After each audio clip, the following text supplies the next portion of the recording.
उसका दिल टूट जाए। मैं तुमसे अपनी मोहब्बत कौन गवाता है? नाम की अंगूठी पहनकर तुम्हारा इंतजार कर रही है। कोई ऐसी ऐसी बात नहीं करना है। तुम्हारी बस का काम नहीं है। वो दुश्मनी में तुम्हें ठीक करने की। मेरे बाप को मारा इसने। छोड़ूंगा नहीं, कहाँ जाऊंगा? मेरे कानों में आवाज आ रही है। कैसी आवाज? खानदान की इज्जत संभालने के लिए बहन और बाप को ही कूदना पड़ता है। तुम क्या दुश्मनी निभाओ की जगह और बीमार करे। शेर की नई आने वाली एपिसोड कुछ बहुत ही ज़्यादा इंटरेस्टिंग हो चुकी हैं। शेर को अच्छा खासा ड्रेस पहनाती है फजर और पहनवाती है और उससे ये कहती है कि तुम्हारी मंगेतर तुमसे साल बाद मिलने आ रही है और वो उसने तुम्हारे नाम की 1 साल से अंगूठी पहन रखी है और वो तुमसे काफ़ी उम्मीदें लेकर मिलने आ रही है। इसलिए तुम कोई ऐसी हरकत ना करना कि वो तुमसे मायूस हो जाए और तुम्हारी और उसकी मंगनी टूट जाए। और उसे इससे पहले से समझा देती है। शेर उसकी बातों को समझने की कोशिश करता है लेकिन वो ये नहीं जानती कि एक दिन पहले ही शेर को कुछ ऐसे टीका लगाया गया है कि जिससे शेर जो है अपने घर वालों को देखता है और अपने आपे से बाहर हो जाता है और वो अपनी जहनी तवाज़ुन कुछ टाइम के लिए खो बैठता है। खैर शेर से मिलने उसके घर वाले आ जाते हैं। सभी घर वाले जब उसके सामने आते हैं तो उन्हीं में फ़ाहद भी होता है। फ़ाहद को जैसे ही शेर देखता है तो वो काफ़ी ज़्यादा अपने आप से बाहर हो जाता है और उसे यही कहता है कि तुम ही हो जिसने मेरे बाप का कत्ल किया है और उसे कहता है कि मैं तुम्हें नहीं छोड़ूंगा, मैं तुम्हें खा जाऊंगा। कि इसी दौरान उसके सामने उसकी मंगेतर आ जाती है और उसके पागलपन का शिकार उसकी मंगेतर हो जाती है और वो उसका भी गला दबाता है और साथ ही साथ फ़ाहद का भी गला दबाता है। वहीं पर उसकी मंगेतर फिर से उससे बहुत ज़्यादा घबरा जाती है क्योंकि उसको इसके पागलपने का इस तरह अंदाज़ा नहीं था कि शेर इस किस्म की हरकतें कर सकता है।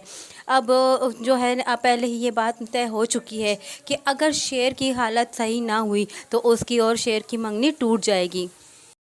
यहाँ जैसे जैसे फजर शेर से बातचीत करती है और शेर के बारे में जानने की कोशिश करती है उसकी जहनीत के बारे में, तो उसे जानकर ये काफ़ी ज़्यादा हैरानगी होती है कि शेर तो सब कुछ जानता है और उसकी याददाश्त भी है, फिर न जाने क्यों वो इस तरह का पागलपन का शिकार होता है। उसको इस बात की समझ नहीं आती। लेकिन फजर इस बात को लेकर नहीं जानती कि जो डॉक्टर्स हैं वो सभी शेर के घर चचा के बेटे के साथ मिल चुके हैं और वो सभी बिक चुके हैं और वो शेर को पागल करने की कोशिश कर रहे हैं क्योंकि शेर को पूरी तरह मारना भी नहीं जा सकता क्योंकि अगर शेर मर गया तो शेर की सारी प्रॉपर्टी जो है वो भी चली जाएगी उनके हाथ से और अगर वो ज़िंदा रहा तो इस तरह वो उसकी प्रॉपर्टी के हिस्सेदार भी बने रहेंगे।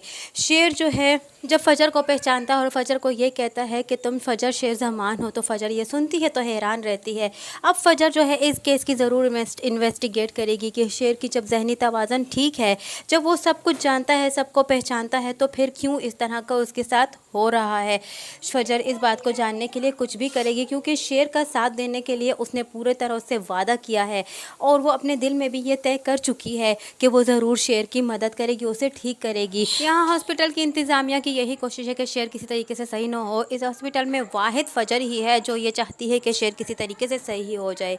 इन सब में रहते हुए फजर जो है फिर भी शेर का इलाज कर पाएगी और किस तरह कर पाएगी ये तो हम आने वाली नई एपिसोड में ही जानेंगे। फजर ये कैसे जान पाएगी कि इस सब में शेर को की हालत को बिगाड़ने में सीनियर डॉक्टर का हाथ है और ये सीनियर डॉक्टर जो कि शेर के घर वालों के आने से एक दिन पहले फिर उसे एक डोज देता है ताकि वो अपने घर वालों को देखकर इतना हाइपर हो जाए कि उसे सभी घर वाले पागल समझने लगे और पूरी तरह वो पागल होने की एक्टिंग ही करे। यहाँ फजर जो है ये जान जाएगी किसी न किसी तरीके से कि उसकी माँ उसके जो डॉक्टर है वो ही उसकी हालत बिगाड़ने का जिम्मेदार है और डॉक्टर भी बिक चुका है। और फजर को आखिरकार ये भी पता चल जाएगा कि इस सब के पीछे शेर के अपने ही चचाजाद बेटे का हाथ है। ये सभी मिलकर ये चाहते हैं कि शेर की हालत बिगड़ी रहे और ताकि वो उसकी जायदाद से मज़े उठाते रहें और शेर की शादी भी नहीं होने देते। अगर शेर की शादी हो गई तो उन सब का हकदार उसके बीवी बच्चे हो जाएंगे और शेर को मरने भी नहीं देते कि अगर शेर मर गया तो शेर के मरने के बाद ये सारी जायदाद जो है वो इनके हाथ से चली जाएगी।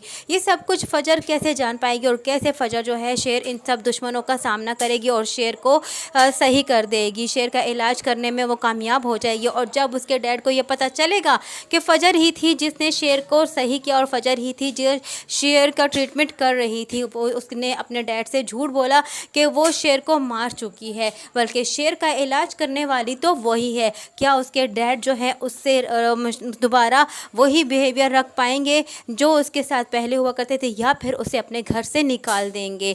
आने वाली नई एपिसोड में क्या होने वाला है, यही सब कुछ जानने के लिए जुड़े रहिए अनाया रिव्यू के साथ। वीडियो अच्छी लगी हो तो वीडियो को लाइक करना और चैनल को सब्सक्राइब करना हरगिज़ ना भूलिएगा। और साथ ही साथ हमें अब कमेंट बॉक्स में लिखकर अपनी राय का इजहार ज़रूर करिए कि फजर आने वाले वक्त में कैसे ये जानेगी कि सीनियर डॉक्टर ही है जो कि शेर की हालत बिगाड़ने का जिम्मेदार है, और फजर को ये सब कुछ कैसे खुलेगा कि उसके चचाजाद बेटे ही हैं जो कि फजर शेर की हालत बिगाड़ने के ज़िम्मेदार हैं। और फजर इन सब झमेलों से लड़कर, इन सब से लड़कर अकेले ही फजर जो है शेर की जान कैसे बचाएगी? इस हॉस्पिटल में तो वो वाहिद अकेली ही है जो शेर की जान बचाना चाहती है। फजर पर जब सारी हकीकत खुल जाएगी और ये सब जान जाएगी कि डॉक्टर और सारा अमला मिला हुआ है आपस में और वो शेर की हालत को बिगाड़ना चाहते हैं, तो क्या फजर को वो इस हॉस्पिटल में रहने देंगे?